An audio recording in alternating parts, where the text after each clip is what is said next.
Welcome to the Agile Wire. Brought to you by Wisconsin Agility. We want you to get agile and stay agile. Now here are your hosts, Jeff Bubolz and Chad Beier. And we're recording. All right, kick us off, Jeff. All right, we have Maarten Dalmijn back on the podcast with us. Maarten, you just finished your book, Sprint Goals, 3 years in the making. It's got to feel good. So just tell our users, why did you write this book on sprint goals? I mean, sprint goals have been around in the Scrum Guide for quite a while, but why write the book? Why write the book? So basically, there wasn't a book. That was what made it most appealing to me. Like nobody had written a book, and you know, Scrum and Agile is a pretty crowded space. So I was just thinking, am I going to write another book about Scrum or Agile, or I'm going to try to write something interesting about sprint goals? And that was my main motive. But of course, right, the secondary motivation was I had this strong feeling that I could write something like that was different, that people would like to read. This was my hope, of course. Time will tell. Yeah, I think it is different. I think you poke at maybe some of the status quo things out there and give different different viewpoints that maybe some people aren't used to. Like one of the things was carryover work. You say it's okay. So tell us more about that. Like why is it okay to have carryover work? Yeah, because the way I see it, right, like you have a sprint goal and you're working on that during the sprint. So you're trying to achieve something. And if you're on the final day of the sprint and you've met the sprint goal, or like you can pick something up, it's okay to carry. Like I don't like, as long as you meet the sprint goal, you've done a great job. And I don't like this artificial boundary. It's like, no, you cannot pick up something on the final day, or something you started working on, it's undone. Like it just seems very artificial to me. And so I don't believe we should care about that. As long as every sprint we meet our goal and there's a little bit that falls off, we'll pick it up next sprint. Nobody's going to die.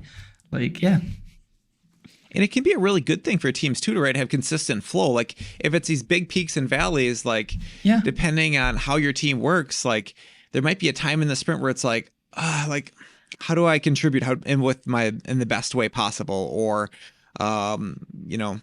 how do I help right now when we're getting to the end of the sprint and they've got the testing and they're finishing up the automated testing over here, and maybe I don't have anything else. Do I not start something? What do I do? And so I think, start something else, get going on it, and then you can provide the value next sprint, So I think that's a really good way to look at it. How about, what are some of the things that you would, people struggle with sprint goals. They really do. They struggle with how to narrow it down, and what if my team has disparate items, and how do we not make it select star from the sprint backlog, do all the things, right? So what are some practical things that people can do to make their sprint goals better? Maybe it's good to start with some valid reasons. There are some valid reasons that I've discovered, it's very difficult to set a sprint goal, but those are usually pretty unusual in my experience. So one of them is you're working at a digital agency, 10 projects, one team. You have to serve those 10 customers. You have to do those 10 projects simultaneously. Yeah, then it's pretty hard, right? You cannot say we're going to do one of them. No. So that's one situation. Another situation is a product late in the life cycle, right? So those are all valid. If you're late in the product life cycle, you have all these small improvements, it's difficult to set a goal. But very often, my opinion is if you cannot set a common goal, that's a symptom of other dysfunctions. There is no clear vision or no clear strategy, or you're a component team, right? So you're 10 other teams need you. So why is it not possible? That's the main question. And then once you can answer that question, then you can think about solutions. And there are many different reasons in my experience. So I just completed the book as well, Maarten, yesterday. And I guess I'm shifting gears here a little bit. So yes, it's good. It's good. I like it when I like it when I read a book and it rattles me a little bit in a good way. And there's one word that has been rattling around in my brain the last 24 hours. Ooh. That I think is so impactful from this book. And of course, this word gets combined with another word to make a phrase, but the word humble. Yeah. You really had me reflecting, right? Going back to my days living through waterfall organizations, trying to, have grassroots movements to make change in those organizations. my project management days when I knew this doesn't feel right. There's got to be a better way to deliver things. The word humble combined with the word planning, humble planning or humble plans, I think I believe is the most impactful piece of this book, which is interesting because it has a lot to do with sprint goals, but I think it goes so beyond that, right? Like, I think that the book title is great. And actually, I had to look back on it. I noticed the subtitle does have the word humble in it, correct? Am I remembering this correctly? Yeah. Yeah, you're remembering this correctly. So does it impact you the way it impacted me as a reader, like as you writing it?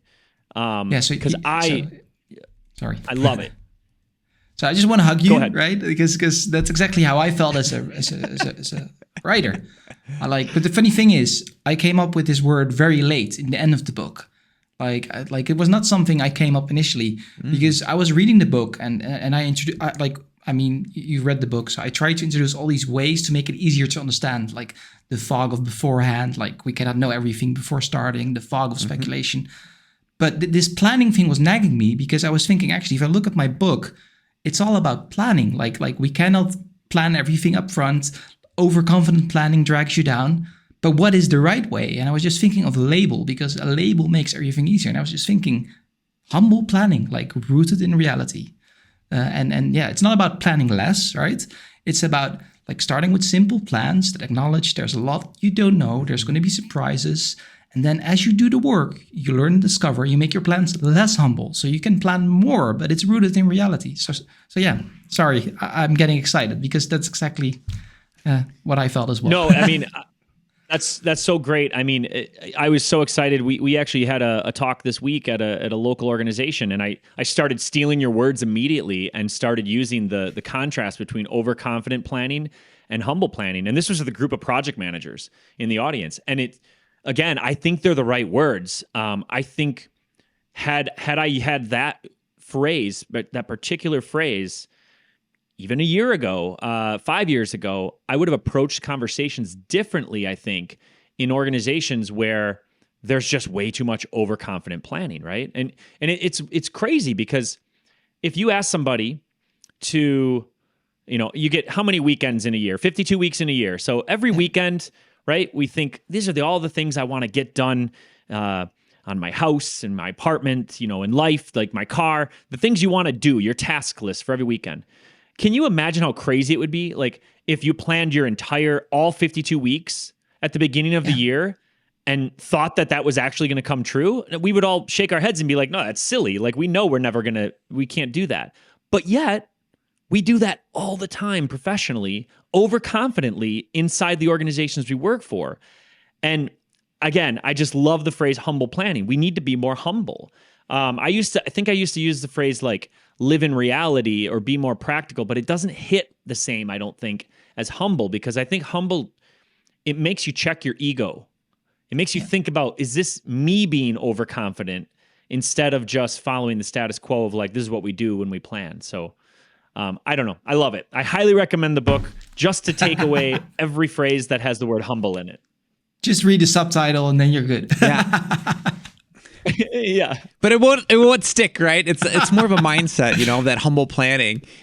And so I mean, highly recommend reading the book too. I was telling Maarten before we started recording, like started reading it, and we do a lot of agile stuff, read a lot of agile books, and so a book on sprint planning, maybe I wouldn't normally just read that, but because we were talking with Maarten, I'm like, I'm definitely reading that, and I was blown away at how much good stuff. There's like gold nuggets all over the place inside of this book. Just how to move from that feature factory into just like being more outcome based and more like what we would call strategic agility. There's just so much good stuff inside of your whole book about that.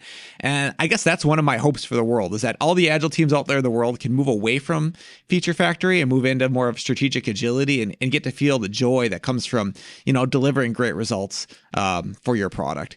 And this book has a lot of good tips in there.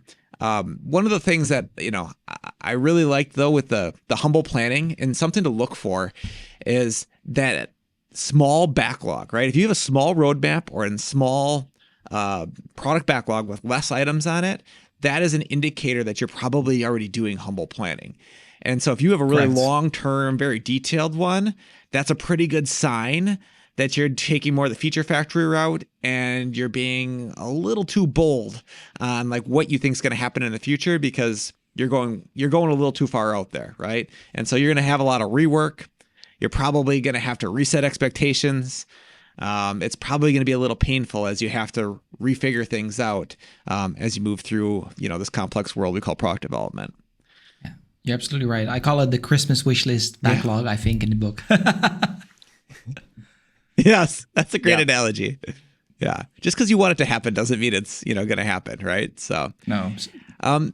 So just maybe the gaps is another one to dive into. I found that really interesting. The three gaps you talk about, the knowledge gap, alignment gap, and effective gap. Maybe you can talk a little bit about what those three are and how they deal with sprint goals. Yeah. So Stephen Bungay wrote a really lovely book, The Art of Action, and this model is from his book. And he actually studied military history, and von Clausewitz coined the concept of friction. And friction is kind of like during war, like there are all these unexpected things that can happen. There's going to be a little bit of fog, right? So you don't see the enemy coming. It's going to be a little bit more muddy. So the horses arrive late. So all these little factors that you couldn't anticipate, but they can have a huge impact. So Stephen Bungay studied like all these military history, and he came up with a model, three gaps model. Knowledge gap, right? When we don't know as much as we would like to know. Effects gap means that when our actions, people don't do what we expect them to do, and the results. Effects gap, like our actions, they don't lead to the desired results. So basically, what it boils down to is the more friction you have, the more surprises. The more surprises, the more these gaps become. And that means you need to change your plans. you need to change your plans and actions to achieve the desired results. And that's in essence what it's about.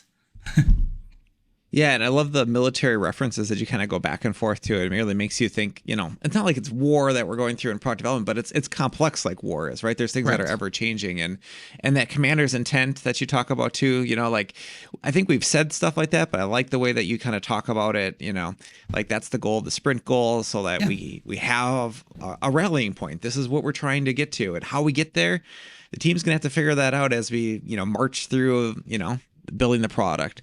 And so I think it's a really great thing. Like a shared goal is a great way to align people, and not something that's more like get this output done. Something that's an output done, not outcome. Trying to focus it more towards an outcome really does help people, try to brainstorm, be problem solvers, and take a more engaged look at like, how do we solve this problem? So I like the way you talked about that as well.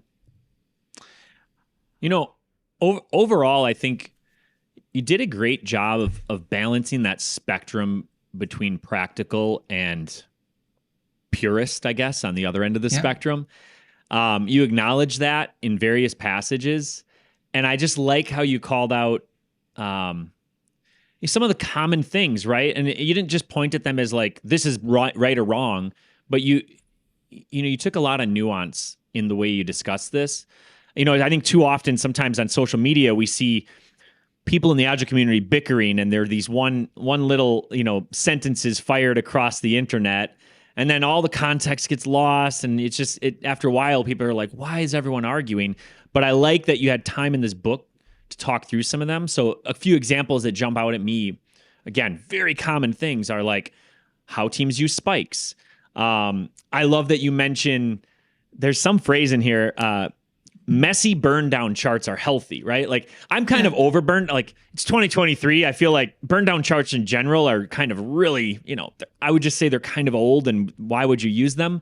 But I like that you kind of highlight, if you're using burn downs, at least make them messy, because you should be replanning throughout the sprint, right? So I love how you poked at some of those common anti-patterns, but you had a very nuanced conversation around them. Yeah, that doesn't always come naturally to me. I have to be honest. I'm pretty frank, right? But I really did my best. I mean, there's even a chapter on scaling in there. The word safe isn't mentioned once. But I did try to be very nuanced, because I felt like I don't want this to be some book where I'm just, how do you say, saying random things, like I want it to be very nuanced. But of course, there are also these catchy phrases like humble planning, right? So it's not easy, but I tried. I think it'll hit with a lot of people because I think people relate to a lot of the things that you talk about in the book. And I think there's going to be teams that fall into that category of, yeah, we actually don't really use sprint goals. And I think this is not that it's just a manual for how to do it, but I think it's going to give them a lot to think about.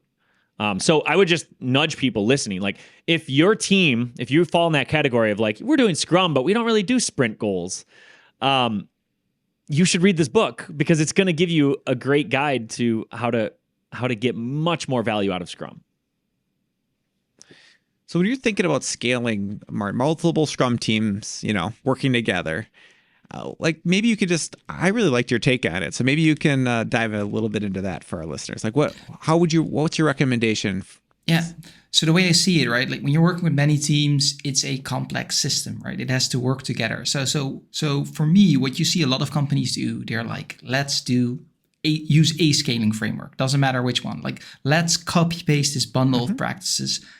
I really don't think that's the best way of doing things. So I don't know the exact quote that I'm using in the book, but I think it's something from Gall's law or something. It's about like complex systems have evolved from simple systems, right? Like you start with a simple system that works and then you make it more complicated over time. And those are systems that work. And if you start with a complex system, then it becomes really difficult because it's already complex. You're making it more complex.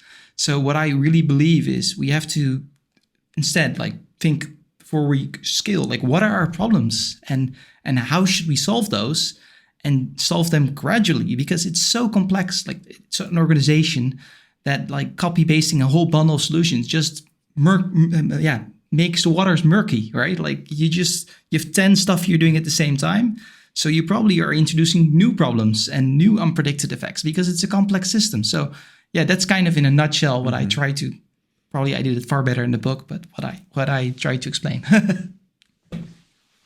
Yeah, it's really about trade-offs, right? Like you're going to give and take something when you're talking about many people working together in a common goal, right? It's hard to get alignment. There's a coordination cost to it. And so there's trade-offs. Like, do we spend more time learning?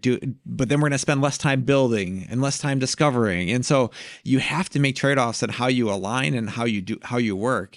Yeah. And I think every organization, needs to think about that consciously, because when you say, just like a product owner, like every time you say yes to something, you say no to something else. So if you say yes to safe, you're saying no to something else. And are you okay with that? Because there definitely are optimizing goals for different frameworks. And then there's ways to tweak them to adjust that as well. So I like the way you took the nuance approach to just scaling. Like there's things to learn from all the frameworks, but you have to take that into consideration in your system. Yeah, and do it gradually. Like, don't do 10 things at the same time. Because then what works, what doesn't work. Like, be a bit reductionist. Try to remove stuff as well. And we're often scared of doing that. And as well, humble planning, right? Like adding all these big room planning meetings where we're for 5 days because we have to coordinate with I don't know how many teams. That's not the solution because there's going to be a surprise and all those wires are going to blow up in your face, like all those dependency wires. So the other thing that jumps out at me, because I kept highlighting them all throughout the book, at the beginning of each chapter, like a lot of books, you have quotes, right? From various people from the past, maybe from the present. They all resonated with me from, looking at the book, even from, I'm a boat rocker. I'm a big change agent. I love challenging the status quo over and over again. And so what I took away from a lot of those quotes was real kind of that change aspect of this, right? And again, I would argue, the content of your book goes way beyond the title of your book, right? The phrase, don't judge a book by its cover. Like in this scenario, I think you're getting a lot more in the content than the title even alludes to. So I don't know, as again, person who wrote it, do you feel that same level of impact on the change side of things? And do you have any, I guess, thoughts on, those people who struggle to get the buy-in or make the change? Any thoughts on things from the book that they could take away for that? Yeah, so I think there's a chapter on stakeholder management, where I talk about stakeholder inclusion or collaboration. What I think is So this may be, so what I very often I see happening, especially with product owners as well, is like they have to make a roadmap, for example. And because they're scared, they're going to go in their room, like think, make a roadmap, and then present it to the stakeholders. And I think that I also did that because it's very safe, right? You're with your thoughts. You can make everything look perfect. You have the perfect paper victory PowerPoint slide. It feels amazing. You're super comfortable in the meeting. And you should do the opposite. Like I believe you should go with the most important stakeholders in the room and talk about it together, like from the start. Because if you already present a final thing, then you won't have their buy-in. They're already going to go into it like, hey, like, they didn't even talk to me, or like, why didn't we do this? Like, you're just gonna have a lot of friction. So this is one example, like in the book, like where I feel like people should be a bit more like, how do you say, daring, like work together. Like we're in the same boat. We have different perspectives, right? The salesperson looks at product differently than the product manager, but it doesn't mean that they're evil, and doesn't mean that we need to manage them up front. So that's one example, I think. Yeah, the phrase that Chad and I use instead of stakeholder management is stakeholder engagement, and I think that's exactly what you're talking about in the book and right here. Yeah, it's just like you're engaging them, you're facilitating the stakeholders collaborating with you, and you're helping to influence the product in a certain direction.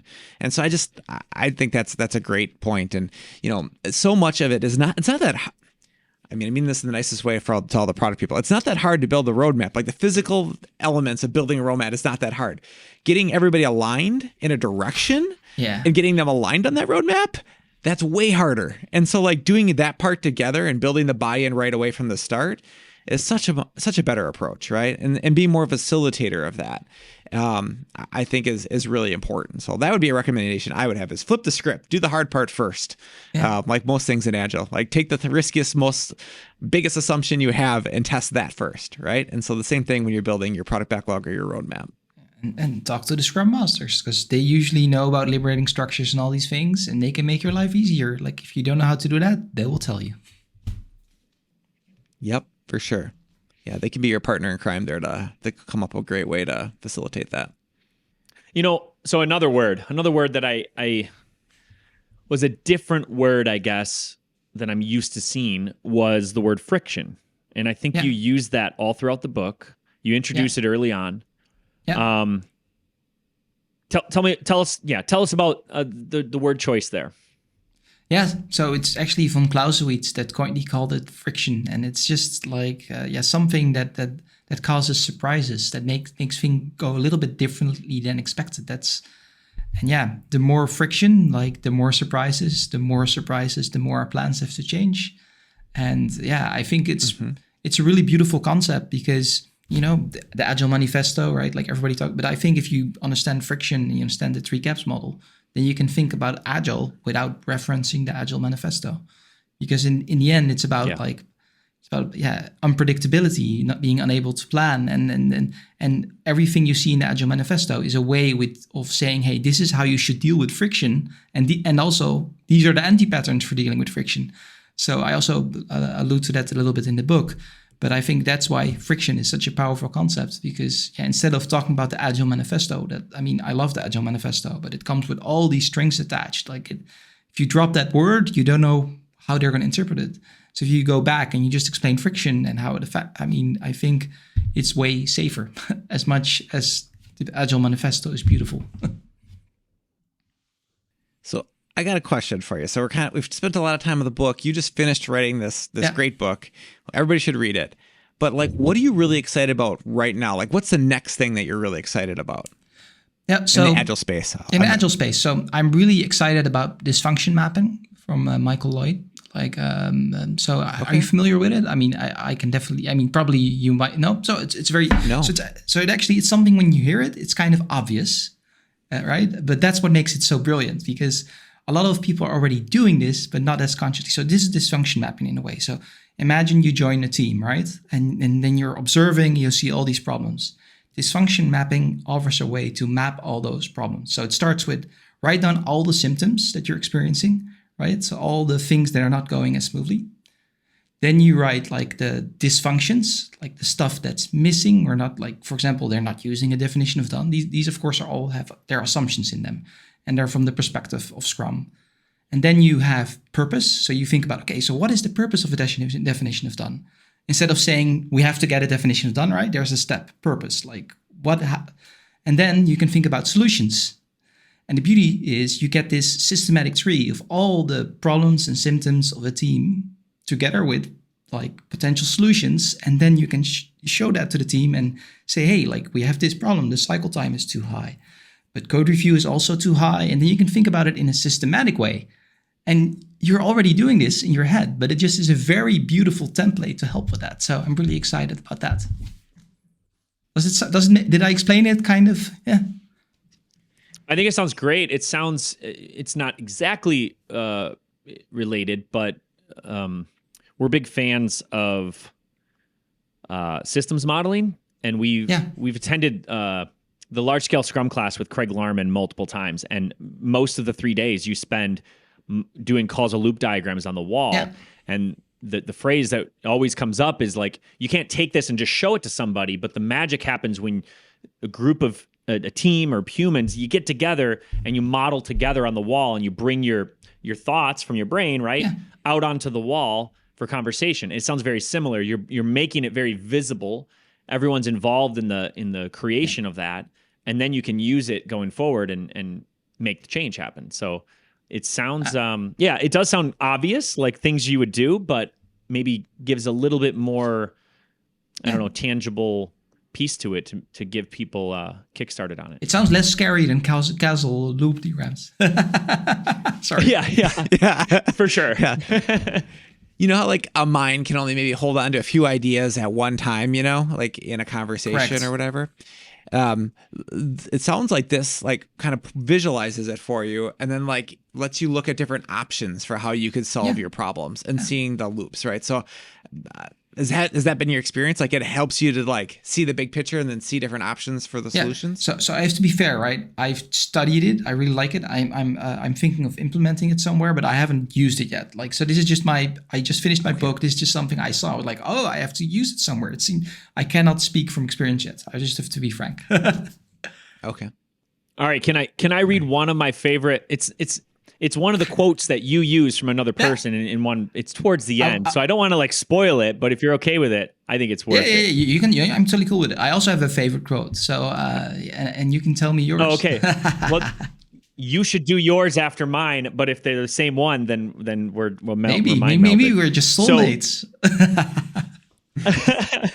So towards the end of the book, again, this is the change piece that just gets me so excited. But you have a quote by writer William Arthur Ward, and it says, "The pessimist complains about the wind, the optimist expects it to change, and the realist adjusts the sails." Right? Like, I just think that says so much to the way we think about change. Right?